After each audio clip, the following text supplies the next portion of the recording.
Hi everyone, आज हम बात करने वाले हैं इस वीडियो में इनकॉर्पोरेशन ऑफ एलएलपी की। कोई भी जो एलएलपी है वो कैसे एग्जिस्टेंस में आती है, वो कैसे इनकॉर्पोरेट होती है, इस बारे में आज हम बात करने वाले हैं। इससे पहले वाली वीडियो में हम एलएलपी क्या होती है, उसके कैरेक्टरिस्टिक्स क्या होते हैं, ये सब हम डिस्कस कर चुके हैं। सबसे पहले हम बात करते हैं कि इनकॉर्पोरेशन डॉक्यूमेंट क्या होता है। Section 11, the most important document needed for registration is the incorporation document. LLP को रजिस्टर होने के लिए सबसे इंपॉर्टेंट डॉक्यूमेंट जो चाहिए होता है वो है incorporation document. For a LLP to be incorporated, two or more person associated for carrying on a lawful business, दो या दो से लोग जो जो बिजनेस को कैरी करना चाह रहे हैं, एज एलएलपी बनाना चाह रहे हैं, किस व्यू में, to earn profit, shall prescribe their name, तो उन्हें अपना नेम प्रिस्क्राइब करना होगा इनकॉर्पोरेशन डॉक्यूमेंट में। The incorporation document shall be field in such manner and with such fees, जो भी मैनर प्रिस्क्राइब किया होगा वो, और जो फीस प्रिस्क्राइब होगी, वो जहाँ पे भी रजिस्टर ऑफिस होगा एलएलपी का, उस स्टेट के जो रजिस्ट्रार होंगे, वो सारी चीजें जैसे प्रिस्क्राइब की जाएंगी उसके अकॉर्डिंग जो है इनकॉर्पोरेशन डॉक्यूमेंट फिल किया जाएगा। स्टेटमेंट टू बी फिल्ड, क्या क्या स्टेटमेंट हमें हमें क्या स्टेटमेंट फिल करना होगा इसके साथ, इनकॉर्पोरेशन डॉक्यूमेंट के साथ। There shall be filed along with the incorporation document a statement in the prescribed form.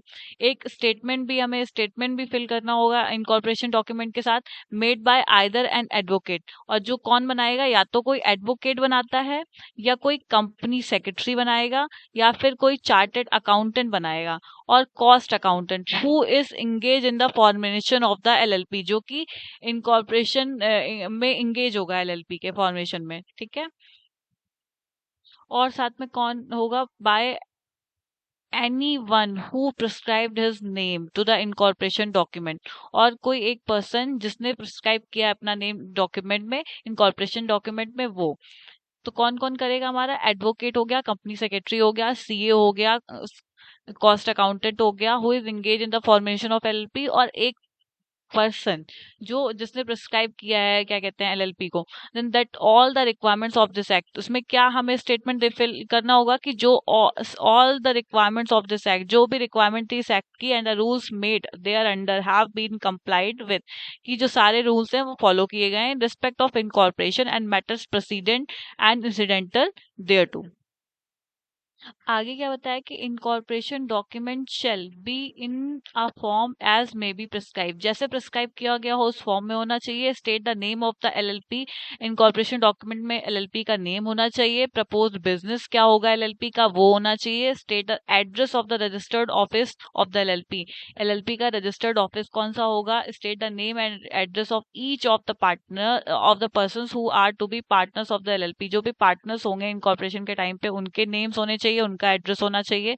State the name and address of the persons who are to be designated partners, designated partner का concept है जो सारा business carry over करेंगे, उनका name जो है होना चाहिए, उनका नेम एड्रेस होना चाहिए। Contain such other information concerning the proposed LLP as may be prescribed if a person makes a statement as discussed above which he, और जो ये सारी चीजें जिस पर्सन ने स्टेटमेंट में लिखी हैं, अब वो क्या होनी चाहिए, नोस टू बी फॉल्स, अगर वो जानता है कि ये गलत है, does not believe it to be true, और ये बिलीव करता है कि वो सही नहीं है, उसने ये सारी इंफॉर्मेशन जिस पर्सन ने दी है, शेल बी पनिशेबल, उसको क्या पेनल्टी पे करनी होगी, पेनल्टी फॉर फॉल्स डिक्लेरेशन, जो डिक्लेरेशन ऊपर मेंशन किया गया, अगर ये जो डिक्लेरेशन है वो अगर पर्सन जानते हुए भी मेंशन कर देता है, तो उस पर्सन को 2 साल तक की सजा हो सकती है, और जो है 10,000 मिनिमम पनिशमेंट मिलेगी, और ये जो एक्सटेंड हो सकती है 5 लाख तक। Incorporation bye registration section 12, when the requirements imposed by clause B and C of subsection 1 of section 11 have been complied with, सारी requirements fulfill हो जाती है, the registrar shall retain the incorporation document, and unless the requirement imposed by the clause A of that subsection has not been complied with, he shall within a period of 14 days, 14 दिन के अंदर, registered the incorporation document, register कर देता है incorporation document को, और certificate that the LLP is incorporated by the name specified therein, और एक सर्टिफिकेट प्रोवाइड कर देता है कि एलएलपी जो है वो फॉर्म हो गई है। The certificate issued under clause B of subsection 1 shall be signed by, जो सर्टिफिकेट रजिस्ट्रार ने इशू किया है वो साइन किसके द्वारा, किसने किया हो, रजिस्ट्रार ने किया हो, और उसकी जो है ऑफिशियल सील होती है, उसने उससे ऑथेंटिकेट किया हो। सर्टिफिकेट शेल कंक्लूसिव एविडेंस, जो सर्टिफिकेट है वो कंक्लूसिव एविडेंस है कि जो एलएलपी है वो अब क्या हो चुकी है, इनकॉर्पोरेट हो चुकी है, बन चुकी है। The name is specified therein, जो भी नेम उसमें स्पेसिफाई किया गया था उसके अकॉर्डिंग। अब हम बात करते हैं registered office of LLP and change therein की, जो ऑफिस होता है एलएलपी का रजिस्टर्ड ऑफिस उसकी, और अगर उसमें कोई चेंज होता है तो उसके बारे में। Every LLP shall have a registered office, हर एक एलएलपी का एक रजिस्टर्ड ऑफिस होगा, टू विच ऑल कम्युनिकेशंस, जिसमें सारे कम्युनिकेशंस नोटिस एड्रेस किए जाएंगे या जहाँ पे रिसीव किए जाएंगे। उसके बाद क्या है कि एलएलपी में change the place of its registered office, और जो एलएलपी है वो अपना रजिस्टर्ड ऑफिस का प्लेस जो है वो चेंज कर सकती है, and file the notice of such change. और उसके लिए क्या करना होगा कि नोटिस फाइल करना होगा रजिस्ट्रार के पास, in such form and manner subject to such condition as may be prescribe, जैसे प्रिस्क्राइब किया गया है उस फॉर्म में। And any such change shall take effect only upon such filing, और ये चेंज जो है तभी जो है इफेक्ट में आएगा जब ये रजिस्ट्रेशन, जब ये जो फाइल है, ये नोटिस जो है फाइल कर दिया जाए। If LLP contravenes any provisions of this section, the LLP and its every partner, हर पार्टनर पनिशेबल होगा with penalty of 500 per day, penalty लगेगी, सब्जेक्ट टू मैक्सिमम 50,000 तक पेनल्टी लग सकती है। ओके, अब हम बात करते हैं कि क्या इफेक्ट पड़ेगा रजिस्ट्रेशन का। एलएलपी जब फॉर्म हो जाएगी उसके बाद उसके पास क्या राइट्स होंगे। On registration LLP shall by its name be capable of, क्या क्या एलएलपी कर सकती है, स्यू कर सकती है बाय बीइंग स्यूड, या उससे वो खुद स्यू कर सकती है या उससे कोई स्यू कर सकता है। Acquiring, owning, holding and developing और डिस्पोजिंग ऑफ प्रॉपर्टी, ये सारी चीजें, प्रॉपर्टी को डिस्पोज करना, एक्वायर करना, ओन करना, ये सारी चीजें, whether movable or immovable, tangible or intangible. Having a common seal if it decides to have one, LLP के पास एक कॉमन सील हो जाएगी अगर वो डिसाइड करते हैं, पहले अगर डिसाइड हुआ है। Doing and sufficient, doing and suffering other acts and things as body corporates may lawfully do and suffer, और ये वो सारी चीजें जो एक बॉडी कॉर्पोरेट कर सकता है वो एलएलपी कर सकती है, स्यू कर सकती है, या कोई और उसे स्यू कर सकता है,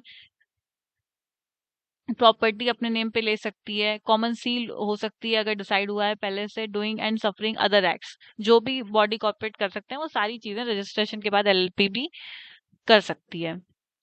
नेक्स्ट हम बात करते हैं एलएलपी के नेम के बारे में। Every LLP limited liability partnership shall have either the word limited liability partnership, या तो जो है लिमिटेड लाइबिलिटी पार्टनरशिप जो है अपने नेम के आगे, और LLP as a last word of its name, जो लास्ट वर्ड होगा नाम के एंड में लिखेगी।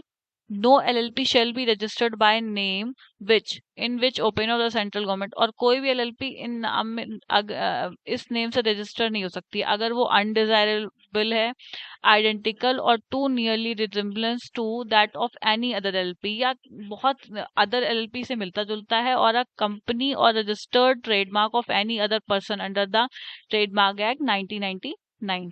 तो ये सब इस केसेस में नेम जो है वो नहीं रखा जाएगा। उसके बाद रिजर्वेशन ऑफ नेम, एलएलपी के नेम का रिजर्वेशन कैसे होता है। अब हम बात करते हैं कि रिजर्वेशन कैसे होता है नेम का एलएलपी के। A person may apply for in such form and manner and accompanied by such fee, means fee, और जो भी जिस फॉर्म में जो मेंशन फॉर्म है उसको फिल करके एज मे बी प्रिस्क्राइब, जैसे प्रिस्क्राइब किया गया है, to the registrar for the reservation of a name reservation के लिए set out in the application. The name of the proposed LLP, जो भी एलएलपी है उसका क्या नेम होना चाहिए। The name to which LLP proposes to change its name, या अगर नेम पहले से है एलएलपी का और उसे चेंज करना चाह रही है तो ये सारी ये मेंशन करना होता है। Upon receipt of an application under subsection 1 and on payment of the subscribe fee, application accept receive होने के बाद, फी पेमेंट होने के बाद, जो रजिस्ट्रार होता है मे इफ ही सेटिस्फाइड, अगर वो सेटिस्फाइड हो जाता है, subject to the rules prescribe by the central government in the matter, that the name to be reserved in not one which may be rejected or any grounds, तो जो भी अगर यह सारी चीजें सेटिस्फाइड हो जाती हैं, sub section 15 reserve the name for a period of 3 months, तो जो रजिस्ट्रार है वो 3 मंथ्स के लिए क्या करता है, रिजर्व करता है नेम को एलएलपी के, from the date of intimation by the registrar.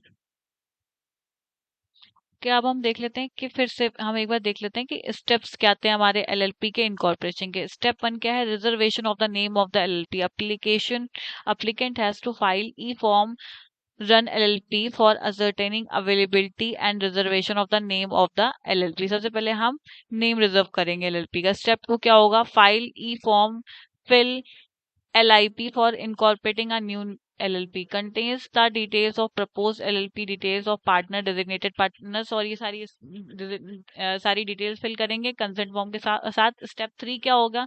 Execution of LLP agreement is mandatory as per section 23 of the act. It will be field in E form 3 within 30 days of incorporation of LLP। और उसके साथ क्या होगा कि जो LLP है वो form हो जाएगी।